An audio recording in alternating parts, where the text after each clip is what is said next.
name is Joseph Relenton. I'm the volunteer coordinator for the Medical Reserve Corps here at the Hamilton County Health Department. And I work in our Emergency Preparedness Program. And September in the United States is National Preparedness Month. So what we're going to walk over today is just a few things that can help you in preparing a kit and being prepared for dealing with disasters and emergencies. And I know we've had some here in Hamilton County just recently. My neighborhood, my house was actually affected by the Eastern tornado, so I know a little bit about some of the personal effects that this can have on people, but this is something that we want people to know about so that you can be ready in the event of a major disaster. Now, there's a couple important things to remember is that whenever we talk about kits, or if you go on to ready.gov, which is where we can get a lot of our great information for emergency preparedness, is that these are flexible, they're expandable, you can use as little or as much as you need to, but we want to make sure that we get all the major essentials for our emergency kits. And another important thing to remember is that we don't know when or where these emergencies might happen, so it's very important that you be flexible about where you have kits or how many that you can, how many that you're going to use. So for example, one of the larger boxes that we might use, that could be one where you store a lot of your stuff in your house. This might not fit in a lot of people's cars, but you might get a smaller kit that you can take and leave in your trunk with you know, an extra set of jumper cables or some stuff for maybe a roadside emergency or a wreck. That can be really helpful too, just in everyday use. Other things that you might keep, maybe in your office or in your desk, is a little go bag. Some people, if they have a good kit and they want to keep it ready and available for if they have to evacuate their home, sometimes call it like a go bag or a bug out bag, and they keep that by their door or near their car, their garage, so that they can grab it when they're ready to make an evacuation. That can be really helpful. And again, you can tailor each one to what your specific needs are and what you might consider needing in an emergency. Some of the most important things we want to remember is to have plenty of food and water. Water is an essential disaster preparedness tool. It's going to keep us hydrated, keep us healthy when we lose access to those normal utilities in our everyday life. Or if we're in an area where we encounter injuries or contaminations, it's important to have nice clean water so you can clean yourself, your clothes, other people, or maybe deal with an injury that needs to be cleaned. So that's really helpful. Another important part of this is having plenty of food. And I like to remind people that it doesn't have to be you know, unpleasant. You can get trail mix, you can get little things that, you know, kids would love to snack on and stuff like that, especially if you have to evacuate with kids. Make sure that you're keeping some of that available. But there are options for really serious folks who want to be prepared to have meals ready to eat and dehydrated food that's going to last, that doesn't need to be replaced regularly, and that's something you need to consider too. Typically, people will want to make sure that they can check on this kit and some of the supplies about every couple of months or every year to make sure that batteries are still operational, food is still good, they haven't let anything spoil.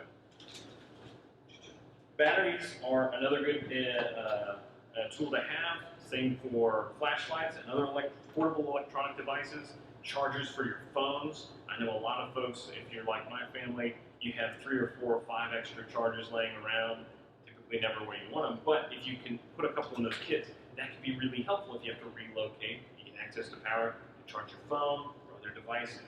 You can also use stuff like portable radios that might need battery. That way you can stay informed during an ongoing emergency about important information from our local government response. And that can be really helpful to have, especially for weather alerts. Some of the other things too, you want to make sure that you have first aid kits. And some of these come in little pouches. There are some things that you may see that are missing in store-bought ones where, hey, this doesn't have anything for mosquitoes. This doesn't have anything for an itch cream or poison ivy or something like that. I want to make sure I have that. Sunscreen, other medications like that that you may need on the go. A whistle is another thing that people can forget about for signaling in an emergency. If they are stuck in an area where they cannot get help, it's always a good idea to have something like that so you can signal at a very far distance, or if you're in an area that might be trapped, to get somebody to come and help you if it's out of the range of somebody's normal voice. And an important part of this too is always utilizing storage plastic bags. Even if we take this whistle out and use it for that, we can still use that plastic bag or repurpose it for something else. And we can do that for all the other items that we might keep in here. Face masks, matches to keep those things dry. You may want to have an extra change of clothes, a few extra t-shirts, or things for different weather that you may want to include in that as well. Food items like plates, napkins, cutlery, things like that that you can use.